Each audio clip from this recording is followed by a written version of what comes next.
नहमदुहु व नसल्ली अला रसूलिल करीम अम्मा बाद फ़अऊज़ु बिल्लाहि मिनश शैतानिर रजीम बिस्मिल्लाहिर रहमानिर रहीम। ख़ातिरुद्दौलत न्यूज़ राइडर से गौर सुफराज प्रेशी आपकी खिदमत में हाज़िर है और सलाम अर्ज़ करता है। आज दो बड़े अहम केसेस थे जिनकी समाअत होनी थी अडाला जेल में। उसमें एक शाहरुख अंजुमन जो डिस्ट्रिक्ट सेशन जज है, एक स्पेशल जज है, FIA केस सुन रहे हैं, उनके पास था, और दूसरा जस्टिस गुल हसन औरंगजेब के पास से। एक के पास बरियत की दरखास्त थी जिसमें तोशाखाना 2 में 265 के की दरखास्त थी कि जिसमें इमरान खान और बुशरा बीबी ने दरखास्त दी कि हमारे खिलाफ कोई जुर्म नहीं बनता, लिहाजा में इस केस से बरी किया जाए। और दूसरा इसी केस में हाई कोर्ट इस्लामाबाद में गुल हसन औरंगजेब साहब के पास बेल एप्लीकेशन लगी हुई थी। शाहरुख साहब जो हैं वो तो अचानक छुट्टी चले गए, उनके मतलब ये बताया गया कि बस दस्तयाब ही नहीं है। और ये छुट्टी क्यों जाते हैं ये सबको पता है, छुट्टी भिजवाता क्यों है ये भी सबको पता है, इसको बताने की जरूरत ही नहीं। दूसरा, हाई कोर्ट में सुबह 9 बजे जब केस लगा तो FIA का कोई प्रोसिक्यूटर पेश नहीं हुआ। 2 प्रोसिक्यूटर किए हुए ना सरकार ने, फेडरल गवर्नमेंट ने 2 वकील हायर किए हुए हैं बीइंग ए प्रोसिक्यूटर। तो फिर 11 बजे का टाइम दिया गया, 11 बजे फिर पेश नहीं हुए, तो केस जज साहब ने 20 नवंबर तक मुलतवी कर दिया।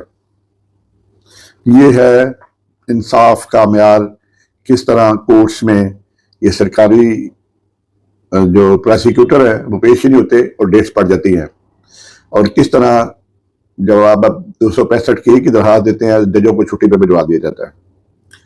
उसके बाद जो सुलेमान सफदर साहब है उन्होंने प्रेस कॉन्फ्रेंस की, मीडिया टॉक की, जिसमें बताया कि मैं बड़ा यकीन है कि हमारी 265 के की दरखास्त भी मंजूर हो जाएगी और फिर हमें हाई कोर्ट में बेल के लिए आर्गूमेंट्स नहीं करना पड़ेंगे। इसमें मेन तोशाखाना, बल्कि 2 नहीं मैं इसको 3 कहूँगा, इसमें बुशरा बेगम को मेन एक्यूज डिक्लेयर किया हुआ था और उनकी जमानत हो चुकी है इस केस में। इमरान खान की जमानत का प्रमा फशाई कोई मसला नहीं बनता, और फिर चंद केस रह जाएंगे। ये कोशिश करेंगे कि 170 मिलियन पाउंड वाले केस में इमरान खान को सजा दिलवाई जा सके। अगर इमरान खान को उसमें सजा भी दिलवाई गई तो वो 2 हफ्तों की मार होगी, उसके बाद उसकी जमानत हो जाएगी हाई कोर्ट से और ये सस्पेंड हो जाएगी सजा। ये है सूरत हाल ये कोर्ट्स के मामले में। उसके बाद अलीमा भी खान जो है आज उसने मुलाकात की है अपने भाई के साथ, इमरान खान के साथ, और इमरान खान से मुलाकात के बाद जब वो मीडिया से खिताब कर रही थी तो एक सिपाही उनके पास खड़ा था जो बार बार उनको कह रहा था कि आप सियासी गुफ्तगू नहीं कर सकती। और जब जजों के तले बात करना शुरू की तो फिर उन्होंने उसे टोका सिपाही ने, तो उसने कहा जज यार सियासी होते हैं।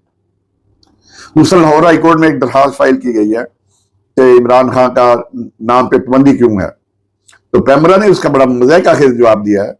उसने कहा जी बानी चेयरमैन PTI के नाम लेने पर कोई पाबंदी नहीं है। वहां भी उन्होंने इमरान खान का नाम लेने की जरूरत नहीं हुई, कोर्ट में भी जवाब देते हुए इमरान खान का नाम लेने की जरूरत नहीं महसूस की उन्होंने। दूसरा, जो कॉन्स्टिट्यूशनल बेंच है इस्लामाबाद में, उसकी बाज़ाब्ता तौर पर फर्स्ट मीटिंग हुई है, और मीटिंग के बाद जमाल मंदोखिल साहब जो जज है वो जो जस्टिस काजी फायद साहब की बाकियात में शामिल हैं, उन्होंने कहा कि 14 नवंबर से हम बाकायदा आगाज कर रहे हैं केसेस का सुनने का। कबानी बैंक केस सुनेगी और दूसरे जज ढोल बजाएंगे, यही कह सकते हैं, क्योंकि भैया मक्खी मारेंगे, क्योंकि केस तो सारे उधर चले गए, इन जजों का तो कोई कमाल नहीं था।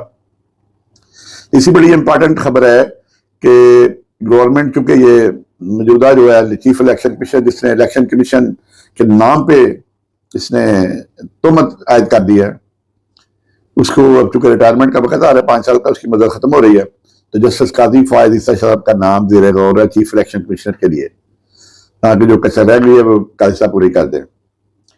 और लेकिन इस सिलसिले में PTI और जो leader of opposition, leader of the house के दरमियान अगर सेटल ना हुआ मामला तो फिर ये टुडे रैन चला जाएगा मामला।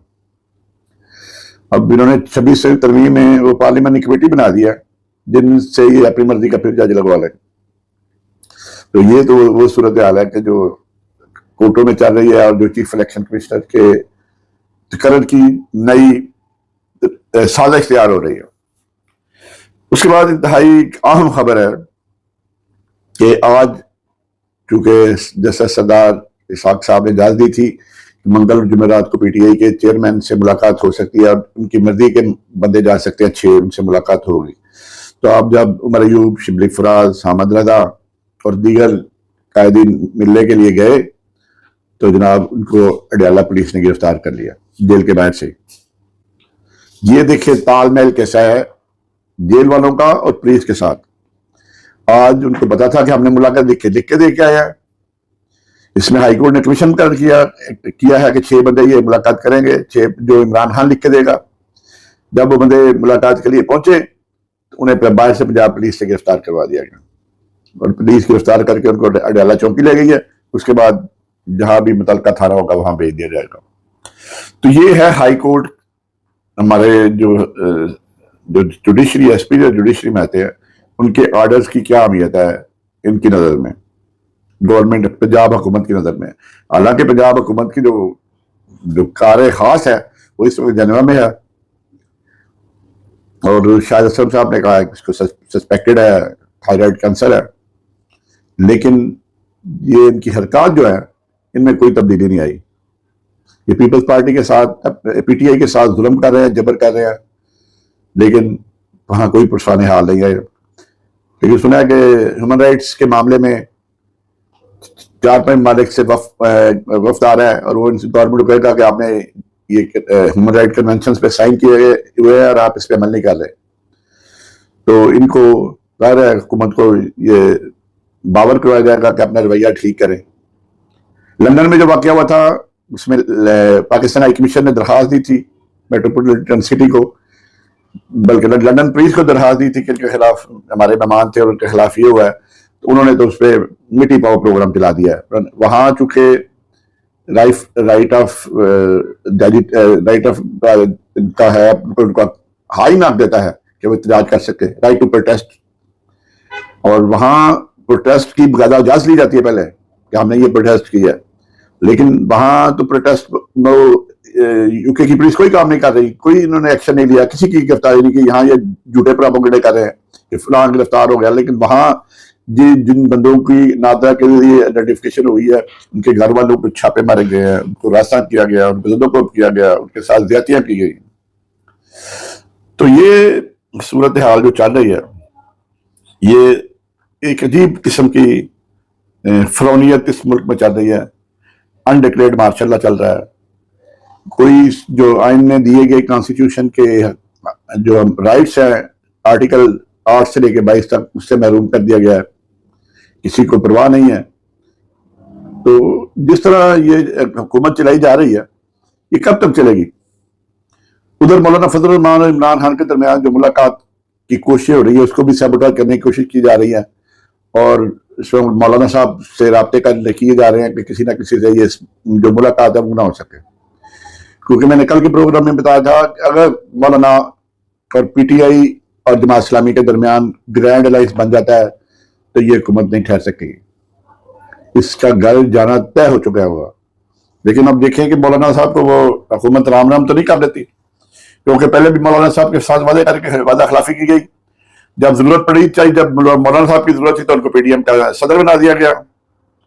اور پھر نواز شریف نے کہا جی مجھے اگلی گورنمنٹ میں مولانا نہیں چاہیے حکومت میں. تو مولانا صاحب کے ساتھ بھی ہرایا گیا، ان کے بندوں کو بھی ہروایا گیا، وہی فارم 47 والے لائے گئے. تو مولانا صاحب کو اس بات کی تکلیف تو ہے کہ ان کے ساتھ بھی دھوکہ کیا گیا، ان کے ساتھ بھی فراڈ کیا گیا، ان کے ساتھ بھی وعدہ خلافی کی گئی. لیکن اب دیکھیں کہ مولانا صاحب نے پہلے 26ویں ترمیم مولانا صاحب کی وجہ سے منظور ہوئی ہے، مولانا فضل الرحمان کی. اگر مولانا صاحب ابھی بھی حکومت کے لیے کوئی نرم گوشہ رکھتے ہیں تو پھر جو مولانا صاحب کا پاپولر سٹینڈ ہے، جو مولانا صاحب کو حمایت ملی ہے وہ بھی ختم ہو جائے گی، عوام میں جو پذیرائی ملی ہے وہ بھی ختم ہو جائے گی.